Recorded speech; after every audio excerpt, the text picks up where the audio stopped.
र मैले चाहिँ यसरी यो पानी जाने बाटो चाहिँ बनाएँ खेतमा। अब चाहिँ भोलि बिहान चाहिँ हामीले ट्र्याक्टर लाउँछौँ।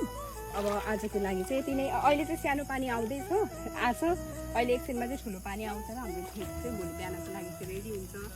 अनि रोपाइ गर्नलाई चाहिँ एकदम रमाइलो हुन्छ। हजुरहरूले चाहिँ गर्नुभयो कि नै? ओके, फाइनल्ली म चाहिँ मेरो बारीमा नै आइपुगेँ। अनि यहाँ चाहिँ हाम्रो बारीमा चाहिँ ओ माई गड भन्ने त्यस्तो फोगरहरू पनि गएको रहेछ। अनि पानी भने आइरहेछ। अब चाहिँ त्यो फोगर फारौँ। अनि त्यसपछि चाहिँ म अनि ट्र्याक्टरलाई बोलाउँछु। अनि हाम्रोतिरको चाहिँ अहिले बिहानको वेदर चाहिँ यस्तो छ है, हेर्नु एकदमै राम्रो छ, एकदमै ब्युटिफुल छ है वेदर। म भने बिहान बिहान उठेर आएको, यसरी चाहिँ आएको छु। यस्तो फोगरहरू चाहिँ कुलोमा फाल्नुभन्दा चाहिँ एउटा ठाउँमा चाहिँ राख्नु होला है सबैजनाले।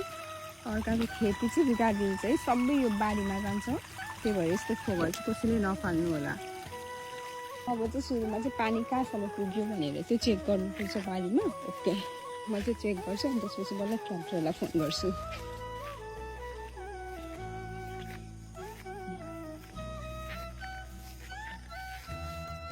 अनि बिहान बिहान चाहिँ म चाहिँ यसरी चाहिँ हेरिरहेको छु है, यहाँ घाँसहरू पनि छ, त्यही भएर चाहिँ राम्रोसँग हिँड्नुपर्छ।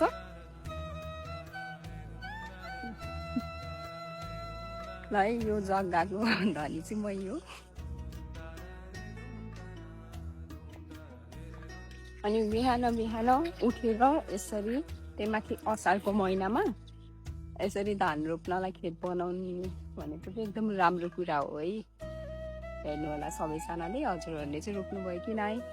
हाम्रो घरमा चाहिँ आज चाहिँ रोप्ने हो, आज चाहिँ खेत बनाउने। आई थिङ्क कि आज बेलुका कि भने चाहिँ भोलि बिहान चाहिँ रोपिन्छ। पानी भने यहाँसम्म चाहिँ आएको चाहिँ रहेछ, अझै चाहिँ पानी आउनुपर्छ है, यति पानीले चाहिँ पुग्दैन।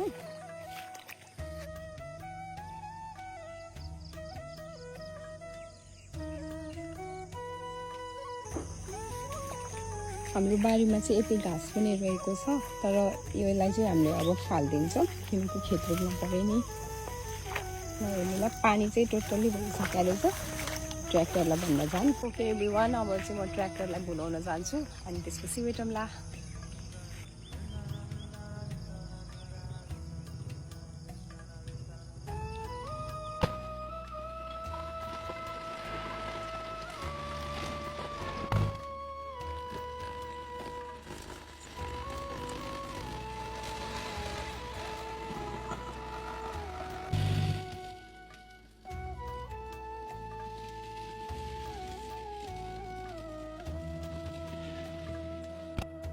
हाम्रो बारीमा चाहिँ हल्का पानी कम भएको जस्तो चाहिँ लागिरहेको छ अरे, किनकि घाँस पनि थियो।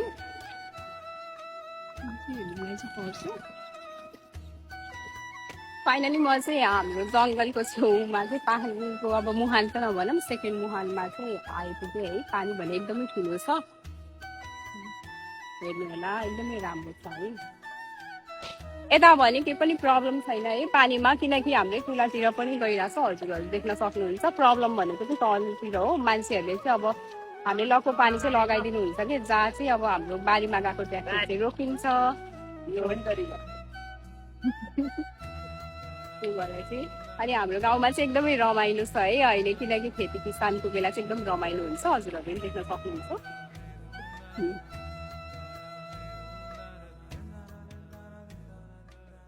सबै मान्छेहरू चाहिँ आफ्नो खेतबारी बनाउनको लागि चाहिँ हिँडिरहनु भएको छ। पानीको लागि पेट्रोलिङमा चाहिँ हिँडिरहनु पर्छ। जस्ट मैले यहाँ चाहिँ पानी खोलेर गएको थिएँ, चाहिँ त्यही थिङ भयो कि नै भनेर चाहिँ हेर्नु है। ओके, यहाँनिर चाहिँ क्लियर रहेछ।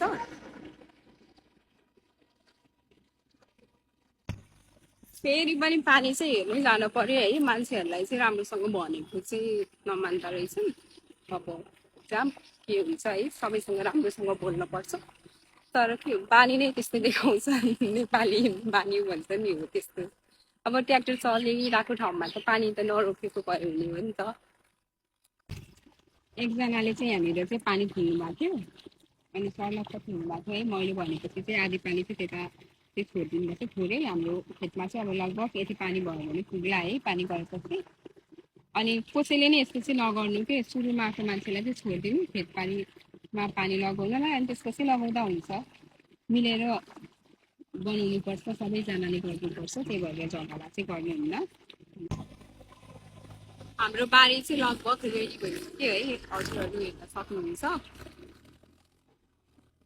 रोपाइको लागि चाहिँ अब रेडी हुन लागिसक्यो ल हेर्नु है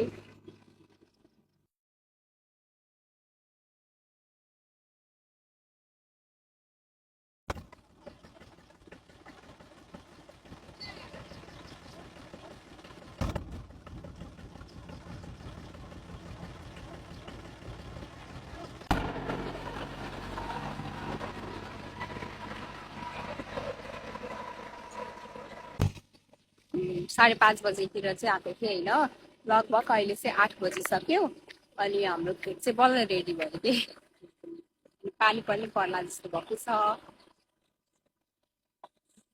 अनि असारको आज 14 गते भयो अनि भोलि चाहिँ अब हाम्रो 15 गते पनि हो अनि खेत रोप्नलाई नै एकदमै राम्रो दिन हुन्छ नि असारको 15मा चाहिँ हामीले खेत रोप्न पाउँछौँ पानी पनि परेको छ पर्न लागिसक्यो हालिसक्यो